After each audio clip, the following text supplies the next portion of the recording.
Bismillahir Rahmanir Rahim.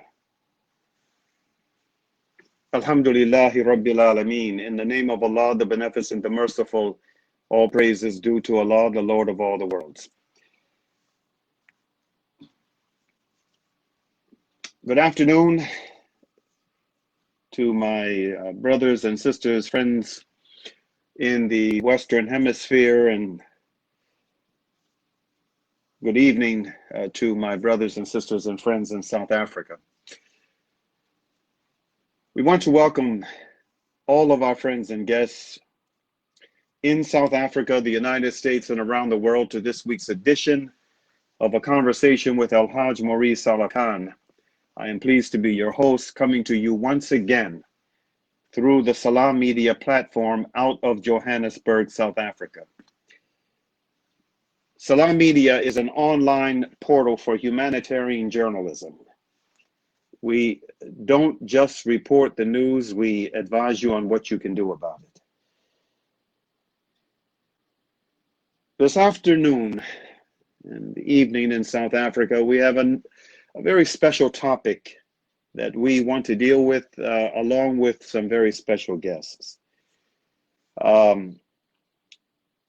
I am literally just getting off the road.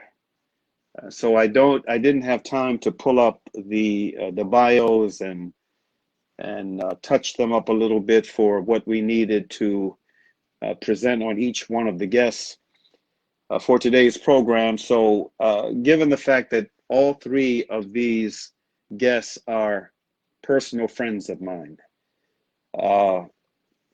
I'm going to let them say a little something about themselves after they are introduced. Let me first note that the topic for today is a very important topic, especially given all that has transpired over the past few days. I mean, the whole world is talking about what just happened in Washington, D.C. And what happened in Washington, D.C. on Capitol Hill relates. It relates to the issue that we are going to be dealing with today. And you'll be able to see that connection very clearly as we get into our conversation. The topic for today is when justice is denied, the struggle must continue. Now,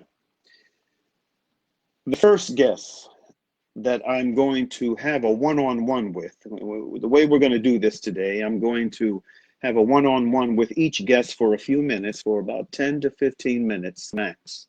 And then we're going to leave the remainder of the time for discussion with all three of them together. First up is a good friend of mine, Dorothy Copp Elliott. Dorothy, and I'd like for you to bring her on the screen now, Brother Sadiq. As we were, first of all, greetings of peace to you. Good afternoon, Dorothy. Greetings to you too, Mari.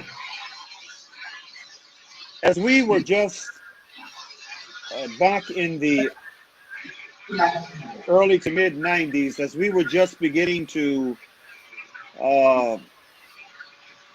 come to what was a successful conclusion, and it was a long overdue struggle, conclusion to the case of Terrence Johnson, a case out of Prince George's County, Maryland. Another tragedy involving Prince George's County police erupted in the county. And this tragedy touched you and your family directly. Why don't we begin, Dorothy, with you walking the audience through what happened on that fateful June afternoon, and it was 1993, was it not? Yes, it was.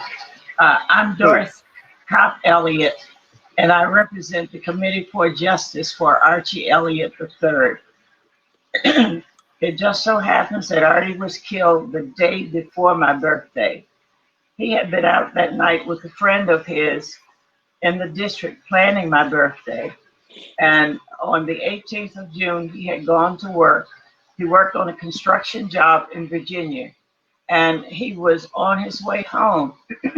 Excuse me. He was on his way home, and we lived less than 3 minutes from where the initial pullover occurred, which was in a residential area. And my son was wearing only shorts, no shirt, no socks, but tennis shoes.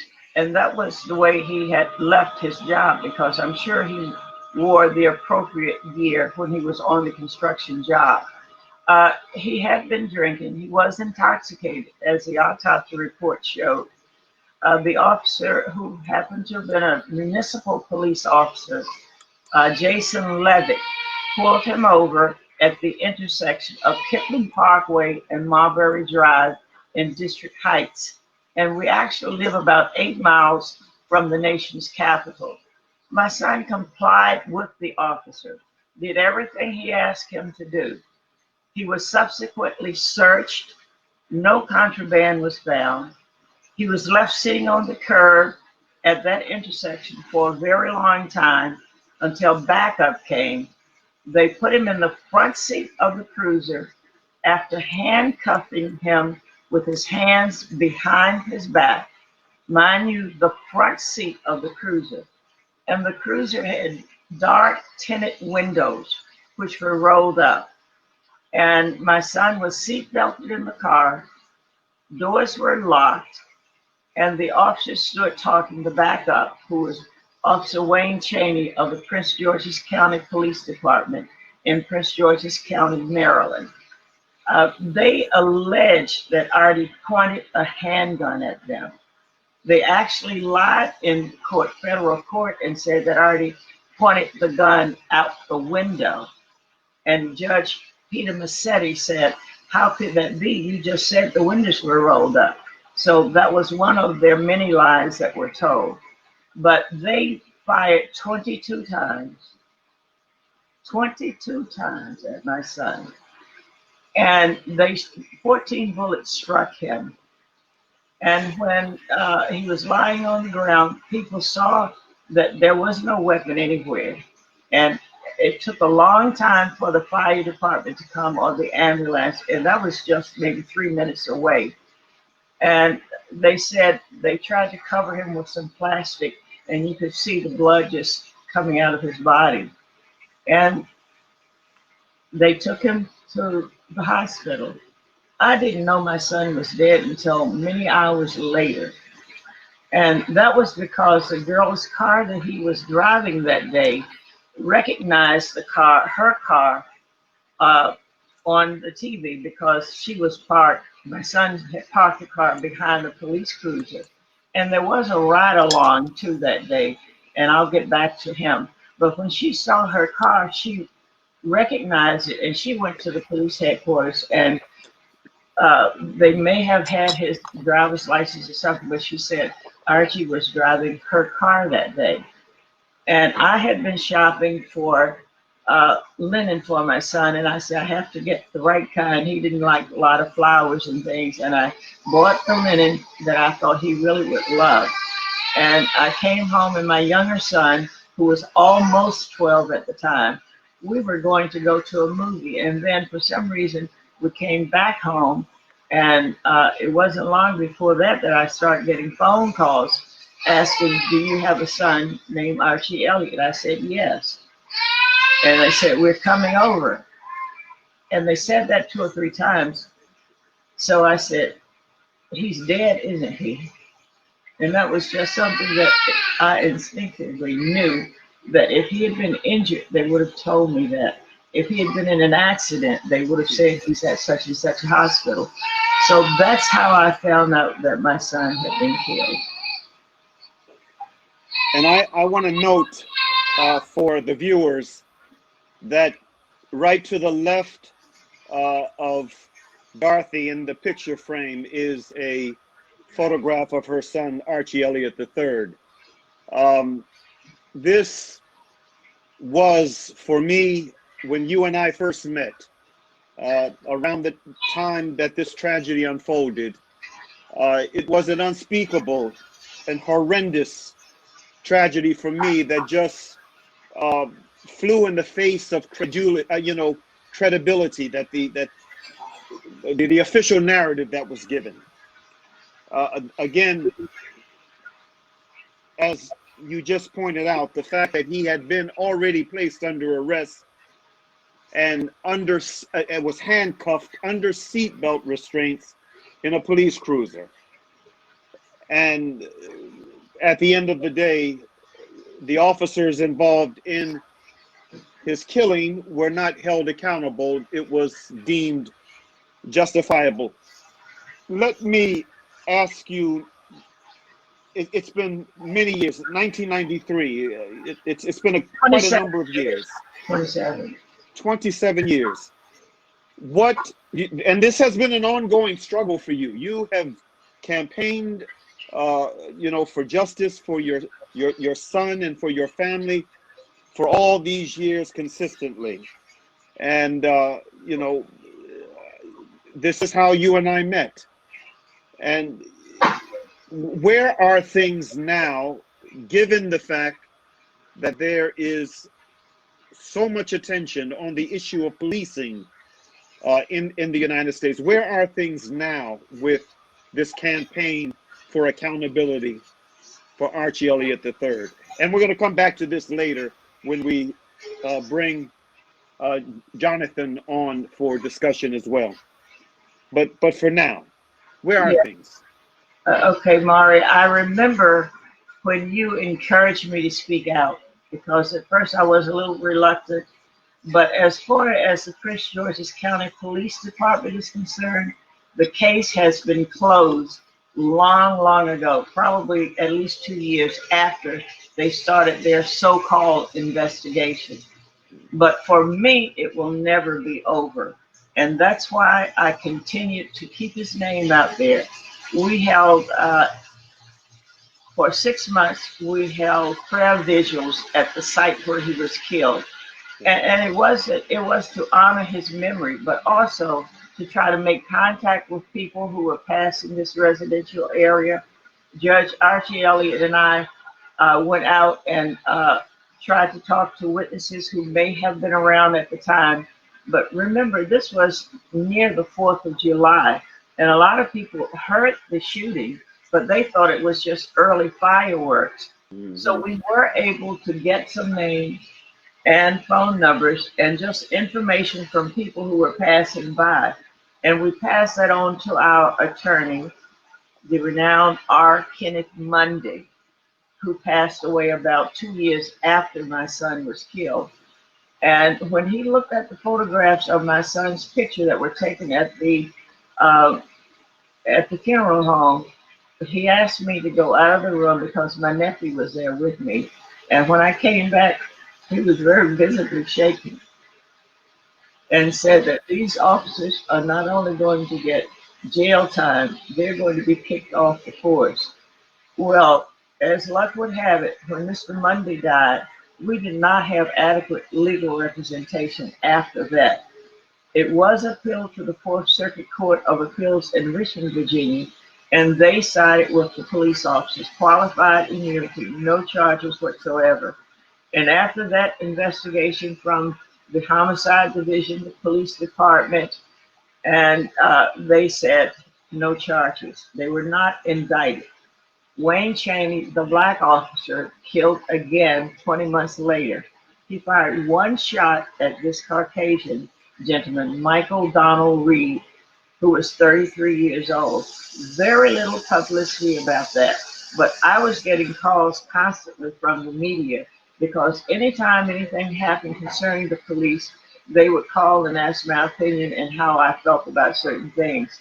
But if anyone could have seen those bullet holes in that cruiser, everybody believed that those officers would have been charged. I didn't have any doubt that they were not going to be held accountable. But again, don't believe in local justice from the police department. Don't believe in justice from the state side, even the Justice Department, because when they declined to indict, Judge Elliott and I were there with Albert Wynn, Congressman Albert Wynn at the time, Congressman Bobby Scott, who's still a representative from Virginia, which is where Judge Elliott is from, Artie's father. And he said, if you can't get justice from the highest court in the land, where do you go to get it? And I believe that police officers are only looking out for themselves. They don't aggressively pursue homicides by police officers. They don't even want an outside prosecutor to come in and look at it with a fresh set of eyes that have not become friends with the local police officers and the state's attorney's office. So we have petitioned the new state's attorney, which is about 3 of them since Artie was killed. She promised to look at the case. And maybe they looked at the old evidence, didn't interview anybody, did nothing, and said, you know, we can't bring any charges. So I started a petition. It has almost 5,000 signatures. And I believe we'll have one more meeting with the state's attorney. And after that, hell is going to break loose because we're not going to stand for this injustice. Okay, my sister. Listen, I want you to stay with us, inshallah. We're going to bring on now Jacob Blake, the father of another victim of police brutality in Wisconsin. The case of the Elliott family stems from 1993. The case of your family, my brother, is very recent and has already garnered a lot of national and some international attention. Let me share with you and the audience a very important point of fact that underscores the providence of the Creator. When I reached out to you a few days ago to invite you to be on this program, brother, when I spoke to you, wallahi, Allah is my witness, I did not know of the most recent development in this case. I didn't know until after I spoke with you and you agreed to come on the program and talk about where things are. After you and I spoke, I went online. I immediately went online and I just wanted to pull up some fresh information, and subhanAllah, that is when I saw the decision that had just been made. After I spoke with you, the decision that had just been made in the case. Why don't we begin by you first sharing a little bit of something about yourself, and then getting right into, for the sake of those who don't know who Jacob Blake is or may have forgotten, what the crux of this tragedy involving your family is all about. Okay, well, so first of all, Assalamu alaikum, brother. Wa alaikum salam, my brother. Yes, we should have started with that. My name is Yaqub Jacob Blake. My father was a civil rights minister. He marched from Selma to Montgomery. I was raised understanding the importance of civil rights and what we had to do to fight to get our rights. My children are all aware of what their grandfather did. I went to all black college, Winston-Salem State University in Winston-Salem, North Carolina. We didn't call them HS, what do they call them now? HSB, whatever they call them now. Whatever they call it, black HSBC, colleges. yeah, black colleges, yeah. Whatever. We went to a black college, man. Right. So we had chicken 3 times a day. That's how you know you had a black college. Yeah, mashallah.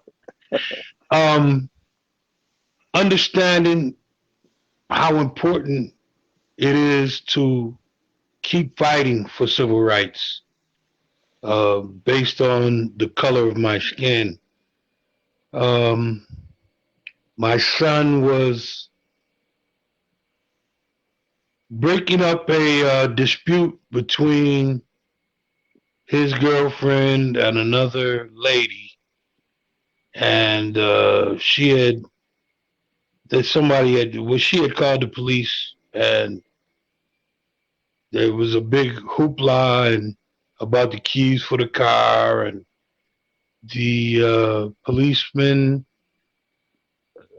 took advantage of a situation and shoot my son, who was trying. It was a hot day, and the children were in the back of the car, and he wanted to turn on the AC, or he was checking on the kids. Had nothing to do with him fleeing or doing anything to the police. Uh, they followed him around the car with their guns out, and one of the officers, the officer that shot him, grabbed his shirt, which I'm sure they could have done way before he started shooting. They could have tackled him. Right. Now, I would have rather you beat my son up than you put my son in a wheelchair for the rest of his life. That was not what was needed. There was 7 shots in his back. But Allah saw fit for my son not to leave here, but for my son to be made an example, for them to look at what they've done. Because now they must look at my son when he comes into the courtroom in the condition that they put him into. They did not press charges on the police, and that's what we're coming. I'll see you soon, inshallah, brother, because we'll be in DC Friday. We must strike down the immunity that the police possess until, and it's in the George Floyd bill, but we must push to get that bill made into a law, because it strikes down the immunity of the police, because they almost have it now where it's impossible to charge a policeman for what they do unless it's totally overboard, like in the George Floyd case, or like in the case in Ohio. It has to. There's been so many cases that were overboard. Tamir Rice. Now, no one can explain to me how they shot that little boy and the car had never stopped moving. There's so many. Within seconds, yes. You cannot fathom the way a father feels when he sits there and he watches what someone who believes they're above the law can do. Because you understand, there's a Bill of Rights for the police. Then there's a Bill of Rights that are for people in the United States. So why are the police held in such high esteem, and people, regular people, they work for us. So we must understand that what happened this week, what we witnessed happen in DC, is real. That's real. Right. It's real. We wouldn't be, that's what we're up against, the two systems. The system that we're in, and then the system that they have. That's what we're up against. Okay. Now your son, Jacob Blake Jr., was shot 7 times in the back. 7. By a police officer. And the officer just recently made a decision. The decision was what, brother? In the case? The decision was that he wouldn't be charged. State would not charge him. Now, is there still a federal investigation? Is there still a federal investigation going on? There's still a federal investigation, yes. But the state has decided that there is no probable cause to charge him with any crime after he shot an unarmed man 7 times in the back. 7 times in the back. Well, based on how racist Wisconsin is as a state, and based on the threats that were made on my life the whole time we were in Wisconsin, we'll let you. How could you make threats on my life when all I'm doing is standing up and speaking out for my son? Right. So we knew what Wisconsin had in store for us. Mm-hmm. So it was no surprise when that came down. It was no surprise. Okay, my brother, I want you to stay with us. Next yes. up, I want to bring in to the conversation my brother Jonathan Wesley Hutto. He is a Prince George's County, Maryland activist, organizer, and activist around issues of police accountability and justice. He has been one of the pillars of support for our sister Dorothy Copp Elliott and her family's ongoing struggle for justice in the Archie Elliott III case, as well as a number of other cases and issues relating to police. Let me begin by inviting you to do the same, brother. Just share a little bit more background information on yourself and what you've been doing in PG County over the past few years, and then we can pick up from there, inshallah, God willing. Well, thank you so much, Brother Mari, and for the invitation to come on, and a salute to the listening audience. I know the audience is an audience of practitioners, organizers, and peacemakers, not peacekeepers, but peacemakers throughout the world. I embraced my calling as a human rights organizer and advocate as an undergraduate student at Howard University, got engaged on the yard, as we say.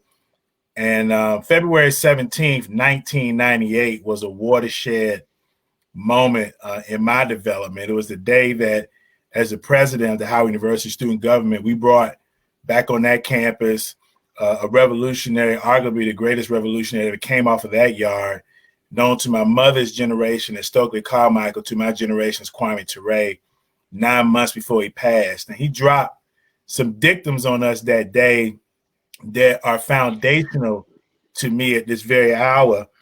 One of those dictums is that the struggle is eternal, that there is no time for us to just simply kick back, relax, and enjoy life. That if we thought that way, it was reactionary thinking. That the more we struggle, the more we know, the more we know, the more we can do, and that our people are going to need us to do until we die. And so it is in that vein, and with that trajectory, that upon graduating from Howard University in 1999, I took on my first job as a community organizer for the ACLU, and part of my mission was to help build a group of stakeholders in Prince George's County. It was a very focused mission to focus on reforming the Citizens Complaint Oversight Panel, the panel charged with reviewing police misconduct complaints. It was within that thrust that I met and came across the Enough is Enough movement, which was the frontline movement at that time.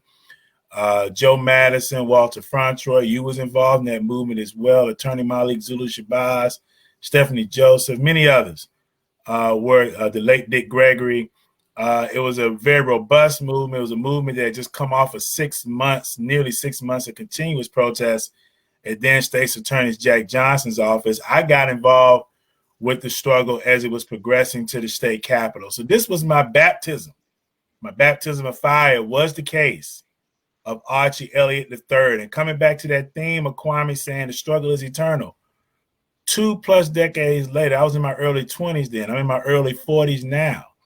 And we are still not only fighting for justice in the Archie Elliott case, but there have been cases, plural, locally in Prince George's County since the Archie Elliott case.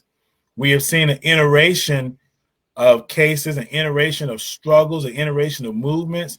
We have actually come full circle to see Stephanie Moore, who was the only officer from that early period where I was involved in my early 20s, who was indicted and jailed as a result of police brutality, in that case, sicking canines on homeless Latino men in Langley Park. She was indicted. She was convicted in 2001, and nearly 2 decades later, on his way out the door, she was pardoned by President Trump. So again, our situation is one that is colonial. You already know it's colonial. We are an oppressed people. Let's just be clear about that. And we're not oppressed because we're an inferior people. We are oppressed because our oppressors are better organized than we are, as we saw the other day in Washington as they stormed the Capitol. But not only are they better organized, they are supported and backed by the state. That's clear in terms of the way the police deal with white supremacy and entrenched racism, and the way they deal with us who have been historical victims, but we are the survivors as well. Tell me this. You mentioned the name Jack Johnson. He was the first, if I remember correctly, first African-American county executive.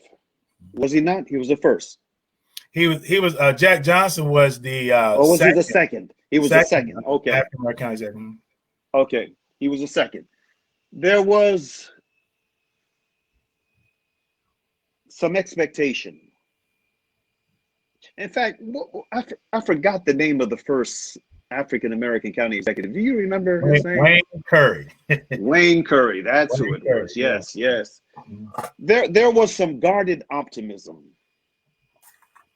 when Wayne Curry became the first African-American county executive in Prince George's County, one of the, if not the wealthiest, predominantly African-American county in the country. And then him followed by Jack Johnson, who had previously been a state's attorney, the state's attorney for Prince George's County. There was some guarded optimism that there was going to be significant change, significant positive change in the way that justice was meted out, especially when it came to issues like this. Have you seen significant change? I mean, there has been some change. I have a quote. In fact, if I can, I remember when we were campaigning for Terrence Johnson for his release, and he finally won it after 17 years of political imprisonment.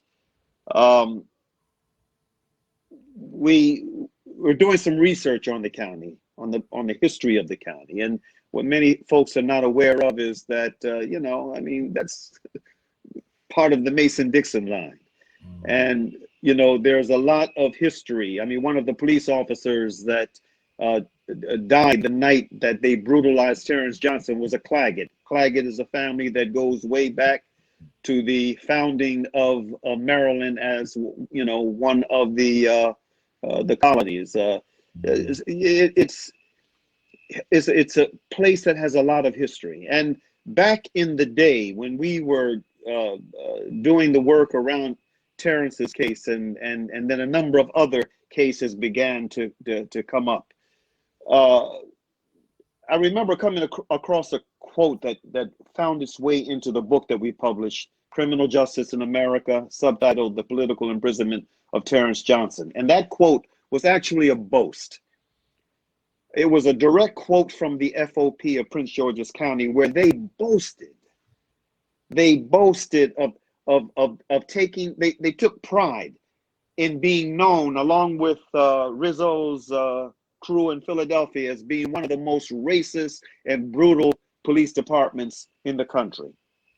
Now, if you were to talk with, some of the police executives and guys on the force now, of course, they would make the argument that much has changed, and no doubt much has changed. But because of the way that this stuff is institutionalized to protect the quote unquote bad apples, much has not changed. What is your view on that, brother? On the Prince George's County of yesterday and the Prince George's County Police Department of today? Oh, I think I mean you laid it out pretty clearly, Maury. The change that I mean, what is taking place in Prince George's County is a microcosm of what is taking place throughout the country in certain urban centers. I was my formative years, my foundational years, from the time I was born until I came up here to go to Howard University, was in Atlanta, Georgia, a city that was termed the city too busy to hate. This was the same era in the early 1980s. Chicago elected its first African-American mayor, Harold Washington, who had been president of the National Conference of Black Lawyers, former congressman member. This was Coleman Young out of Detroit. This was Tom Bradley out of Los Angeles. Mayor David Dinkins in the late 1980s. But in each and every one of these cities I just named, entrenched racism, the symbolic ascension of electoral Black leadership, no matter where you analyze it, anywhere in the country, did not lead to any eradication of that class stratification engulfed with deep racism and with police departments that served as colonial guard dogs and gatekeepers against our lives, disproportionately Black and poor on the margins. Tom Bradley elected in 1982 in Los Angeles. 10 years later, Los Angeles exploded. Rodney King. In Chicago, Harold Washington elected. Right. 2 decades later, you're getting reparations for survivors of torture in Chicago.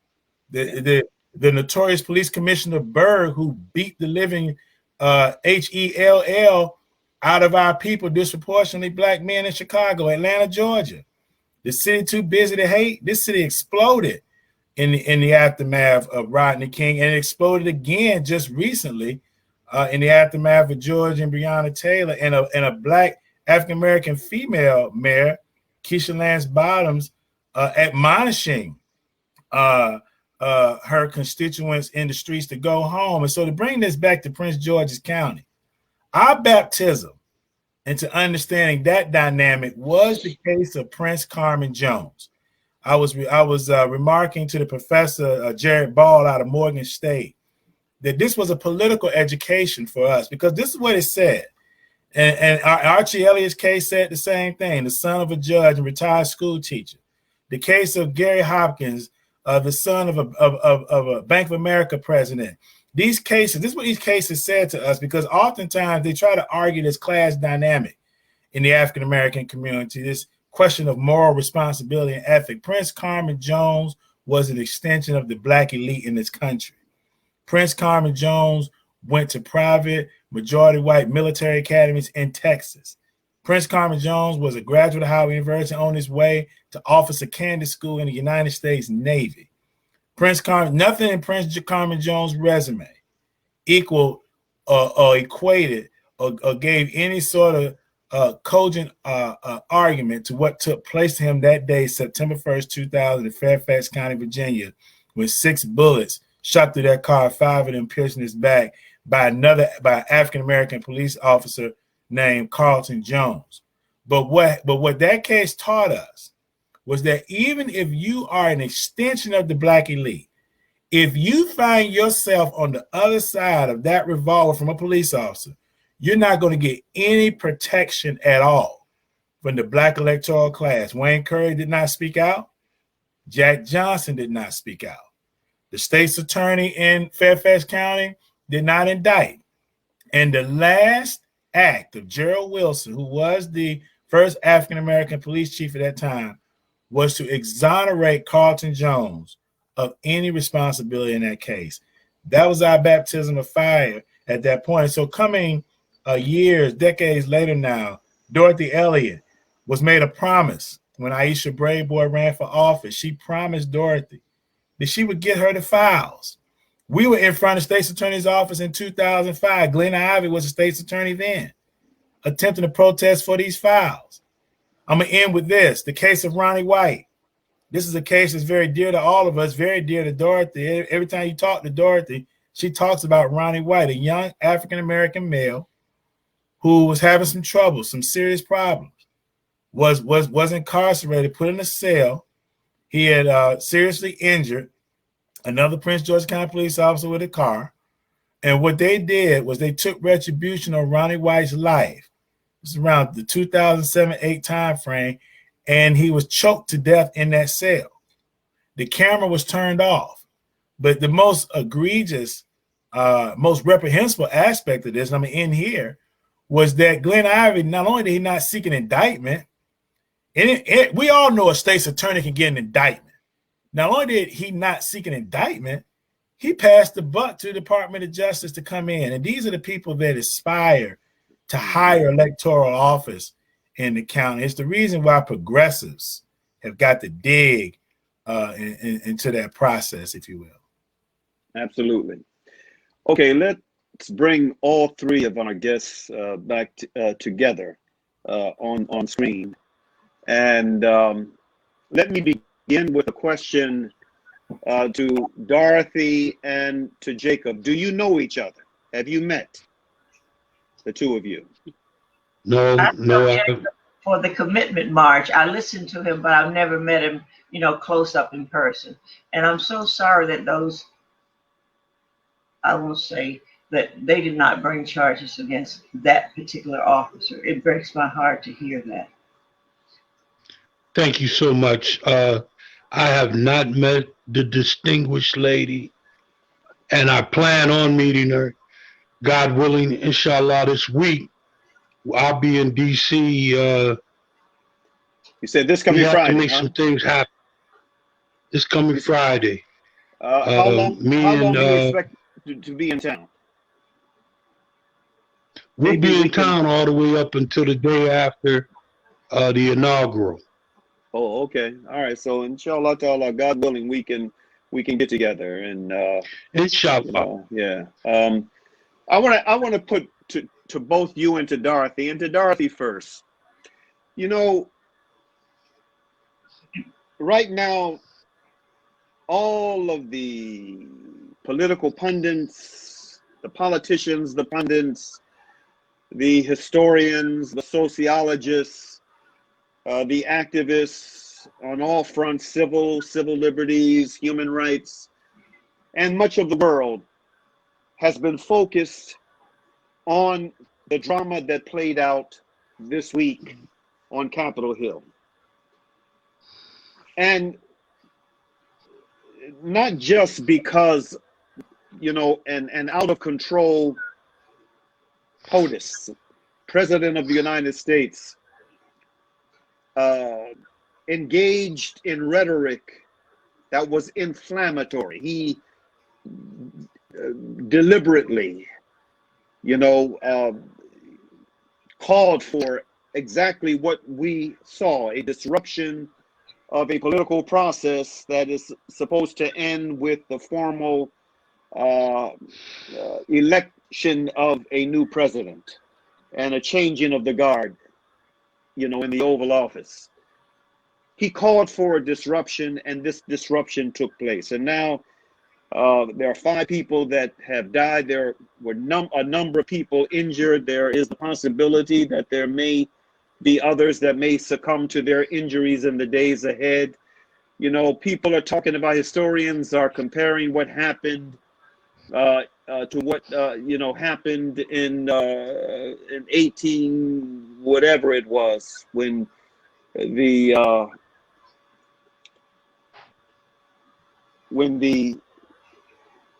loyalists that were connected to the mother country at that time, England, disrupted the processes on Capitol Hill. This is the second time this has happened. There has been an attempt, an insurrection, they're calling it.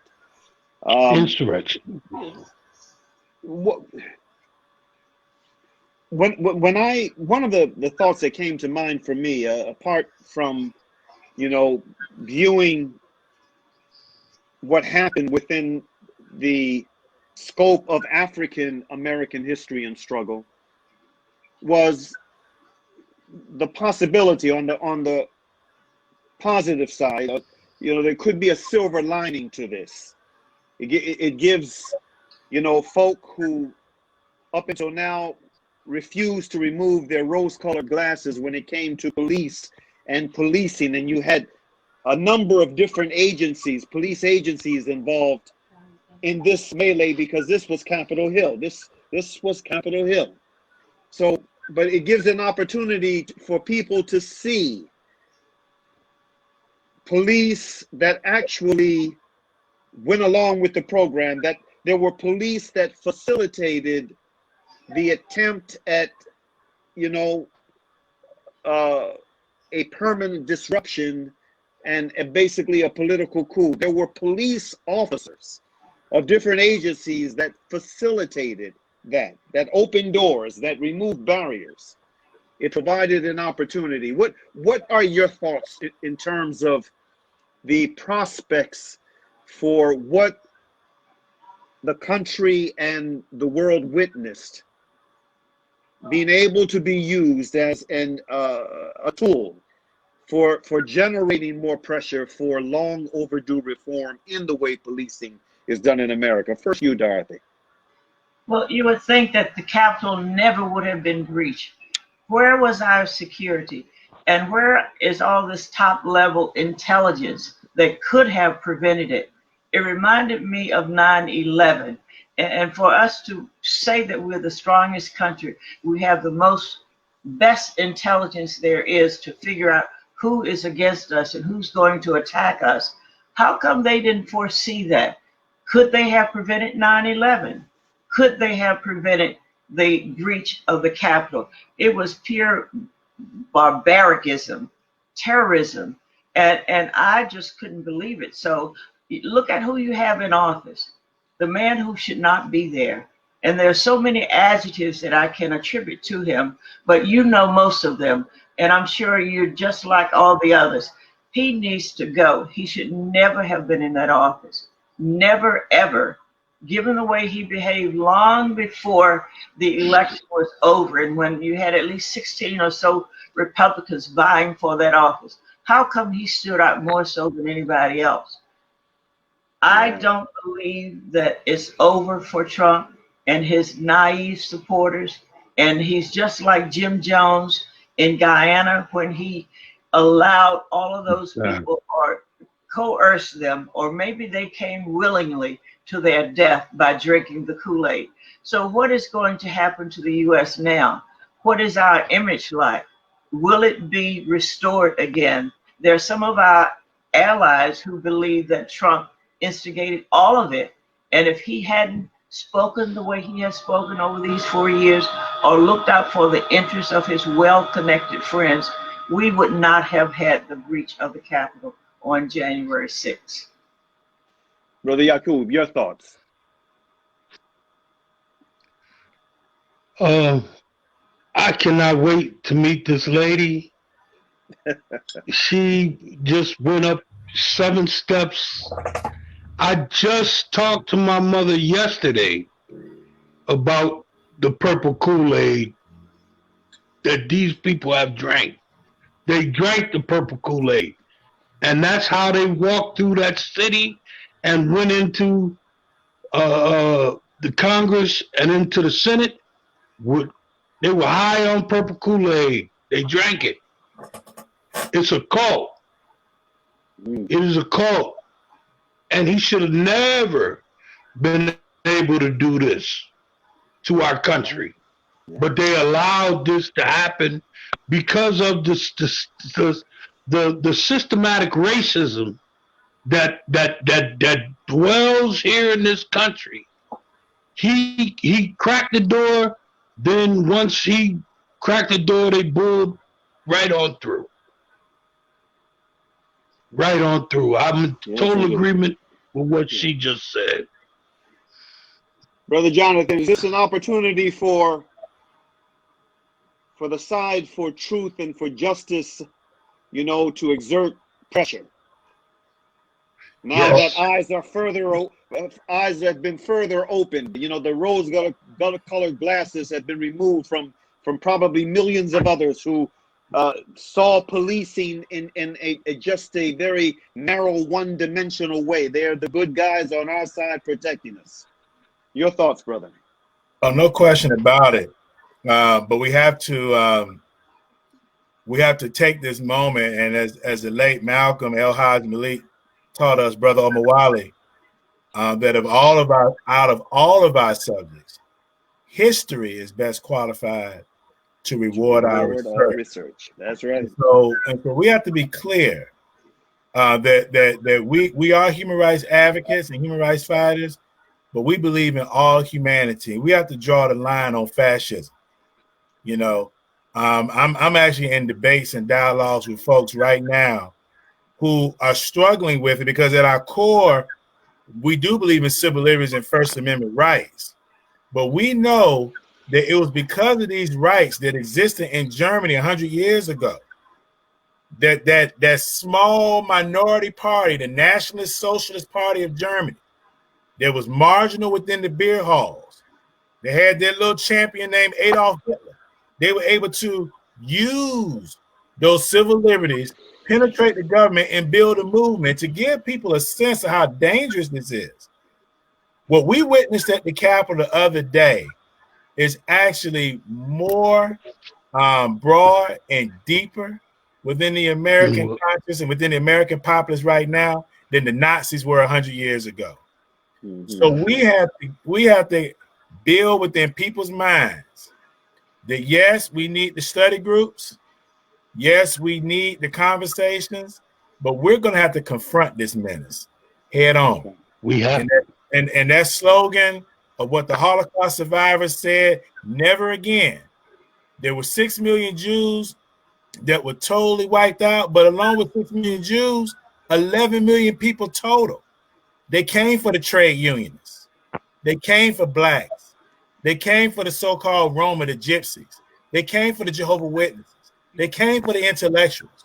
You know, so we have to put in people's mind that the alarm has been sounded. There is a populace of people in the United States of America right now who have no respect at all for any notions of democracy. Our black lives are already at risk within this fragile democracy that we're in. Any march towards fascism is a march towards a final solution. And who do we think the final solution is going to be against? So yes, the alarm has been sounded. The antennas are up. As the late Kwame Ture trained us on more, we have to organize. So I'm gonna say this: if you're not in an organization, you got to get into an organization. Maurice Salakan has an organization, the Aafia Foundation, Peace and Justice. Get in the organization. We have an organization on the ground in Prince George's County, the Prince George's People's Coalition. Brother Jacob got an organization there. I'm sure he's about to shout it out in a minute. We've got to build. We got to get some boots on the ground. That's the only way we're gonna bring about the society that we must have in order to move forward. Okay, as I knew would be the case, time has really flown with this discussion. I want to give each of you 2 minutes to share whatever closing thoughts you want to make on this subject of police accountability and the accountability that we need to see within ourselves if there's going to be positive change. Let us begin with Sister Dorothy. Whatever you want to say as a final thought in 2 minutes. Thinking of the name of the group that was formed whereby recommendations were made, and I think there were some 66 of them, and everybody who's in the county needs to look over those recommendations and see which ones should be implemented, see which ones should be totally discarded, and just make sure that action applies, accountability applies. We don't need new laws, I don't think. We just need to enforce those that are there. And we also need for police to realize that they're not superior to us. They're not superior to the people that they serve. And every time they see a black young man who has done something or a traffic violation, that is no reason for that person to lose his or her life. And I think one of those recommendations deals with whenever there is an infraction or a policeman sees something wrong with a traffic situation, for them not to even bother the person, but to get the information and send them a letter or something so that you know that there will be no interaction between the police and the person that they stop. And even Geraldo, when he had me on his show, it was titled, "Is a Traffic Stop a Death Sentence for Young Black Men?" And I believe that to be true today, that they're out to not protect us, but in some cases to beat people up and to show who's boss, and they know they're going to get away with it. Is there any contact information you'd want to give to the audience for folks who might want to contact you, Dorothy? They can go to the website, I think is www.justice for Archie Elliott. And I can, there is also the petition. And one other thing that's important for me, being a former educator, I believe that the scholarship fund that I started for students to attend HBCUs will greatly benefit those students. And also it will keep the memory of Archie alive. So how do I send that information to you? Just send it to you, Mari? Yeah, just send it to me, and I will include it in a link for this program when we send it out through mass distribution. Okay, I appreciate that. Thank you. All right. Okay, Brother Jacob, Yaqub. Now we started calling ourselves the Four Families. That was the Blake family, the Breonna Taylor family, George Floyd's family, Eric Gardner's family, and there was a family up in Wauwatosa, Wisconsin, the Cole family. Now we're at about 15, so we're not the Four Families anymore. There was never a closed door. We want as many families that have been affected by the police as possible to join with us, because we must stand together. Our unity speaks volumes. We have to be united as families and come as a force. That force will be met and has to be reckoned with. Who better than the families that have been affected to march forward with this torch? We have a bill on the floor that needs to be voted. Once we take away police immunity, once we get to that point, then we'll keep going. We're not asking, brother. Astaghfirullah, I'm not asking these people. We are demanding. We've waited long enough to put ourselves in a position on the backs of our children to make change happen. We can no longer wait to be spread fed. We need results. We will be there in DC as people that owe us. And I'm coming to collect on that check that Martin Luther King talked about a long time ago. So we coming to collect. So they're not going to be able to push us away and get rid of us. I'm not going anywhere. It's way larger than my son. It's way larger. This is really our people that look like we are. As I look at these four pictures that look like us. So if us don't take care of us, where will us be? Any contact information? And we're working on We're working on our website as I speak. Okay. I will definitely get back to you so that you can publish the website. The young fella is working on it right now. Okay, great. And I appreciate, and I am in awe of everyone on this show, and I love you. I have to say that I love you all, and strength and power. Inshallah. Love back at you, my brother. Jonathan, closing thoughts, my brother.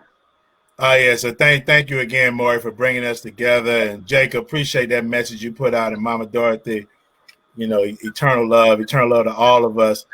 Just real quickly, one of the things that I shared the other day as the insurrection that was being called was taking place was I said to people, I said, one of the most uncomfortable things to realize about this as you watch this, as the emotions are flowing, is one of the things we're witnessing, whether you like it or not, is a group of people who are united in their purpose.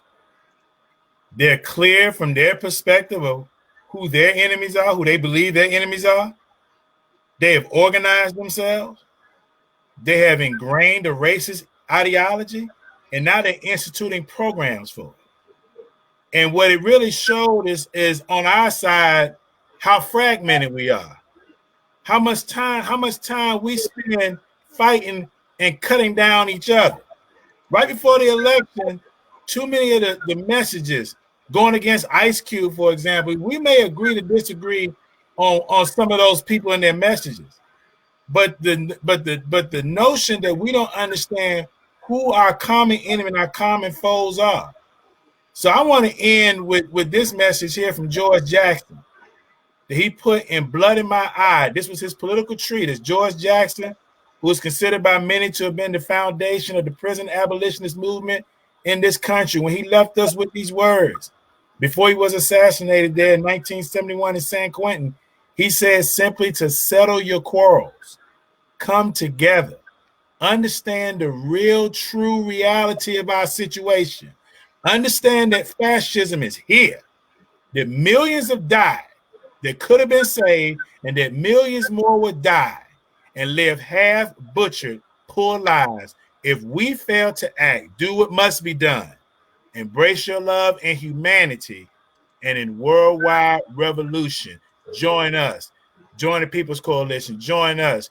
Join the Committee for Justice. Join us. Join the Aafia Foundation. Join us. Join Brother Jacob Blake and his posse out there in Kenosha. Join us. Join us. And give up your life for the people. Do you have a contact information you'd like to share now or later? I'll share it now. Look us up, the Prince George's People's Coalition on Facebook. That's our Facebook page, the Prince George's People's Coalition.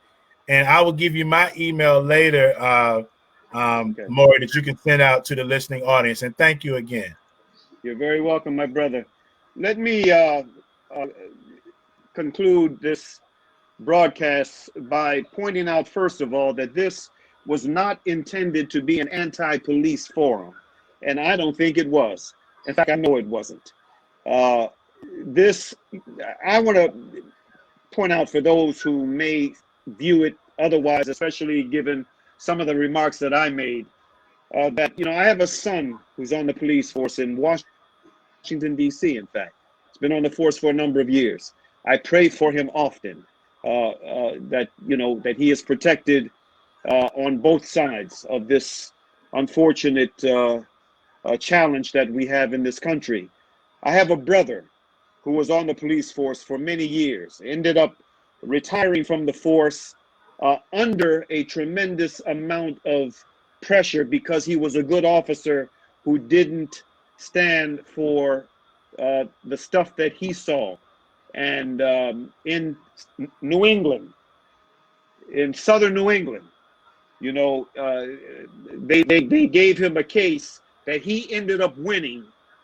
But after winning that case, that was an attempt to set him up because of the posture that he had had for many years as a police officer, a good police officer that was respected by the citizenry in the areas that he served. He decided to retire, and we were very happy for that. So again, you know, and I don't know if any of you are, in fact, I know Dorothy knows Ron Hampton. Was the is the executive director, and so does Jonathan. You know, he's a good man, a good police officer who was very conscious and used the years of observation and expertise that he brought to the table to in an effort to try to make things better, to make police more accountable. So, you know, we're not anti-police. We recognize the good police officers out there, and in fact, the work that we're doing is an effort to try to protect the good ones as well as the community as a whole. But in conclusion, I just want to remind our brothers and sisters of the need for struggle. The title of this program was When Justice is Denied, the Struggle Must Continue. Frantz Fanon, that brilliant psychiatrist from Martinique, who wrote the book, one of the books was Wretched of the Earth. He wrote in that book, each generation must, out of relative obscurity, discover its mission, fulfill it, or betray it. We urge our brothers and sisters out there, especially our young brothers and sisters, you know, to of all tribes, to be conscious of the responsibility that you have to be agents of change. And one of the things that I admire about what our brother Jonathan is doing out there in Prince George's County is that he has he reminds me, the work that, alhamdulillah, you all have been doing in Prince George's County reminds me a lot of the Rainbow Coalition that was produced by the late Fred Hampton. Fred Hampton was a very powerful, in fact, he, in my opinion, was one of the most powerful and dynamic Black Panthers. And the reason why he ended up being targeted was because he had the ability to speak to the people, to a diverse array of people, and bring this diverse array of people together. So this is something that we must do. I'll conclude with a verse from the Quran in English that is relative to this issue, and one in Arabic and English translation, but we always close out with Allah subhanahu wa ta'ala, Allah the Most High and the Most Glorified, the Creator who is known by many different names and many different cultures around the world, but the one God has said in the Quran, stand firmly for justice as witnesses to Allah, even if it be against yourselves. This is the responsibility that we have as human beings, and this will make the world a better world if we can move toward implementing this mandate given in the Quran. In fact, a mandate that can be found at Harvard University over one of its doors. Stand firmly for justice as witnesses to Allah, even if it be against yourselves, from the Prophet Muhammad. From Allah in the Quran. And then we have, as a closing dua, a prayer, we want to close out with in Arabic, Bismillahir Rahmanir Rahim, in the name of Allah, the Beneficent, the Merciful. Wal Asr, Innal Insana Lafi Khusr, Illa Alladina Amanu wa Amalu Solihati, wa Tawasaw bil Haqq, wa Tawasaw bis Sabr. Which means, in translation, in the name of Allah, the Beneficent, the Merciful, by the token of time through the ages, verily humanity is in loss, except those who believe and do good, and exhort one another to truth, and exhort one another to patiently persevere. May the struggle continue. Thank you for joining us. Peace be unto you. Assalamu alaikum. Wa alaikum assalam. A loot to continue. Wa alaikum salam. Salute to continue. All right. Alhamdulillah. Thank y'all so much. Love y'all. On it, folks. Thank you, Maury. Hi, Jonathan. Hi, Mr. Blake. Love you, my Dorothy. On the move. Thank you. All right. Love you. Alhamdulillah.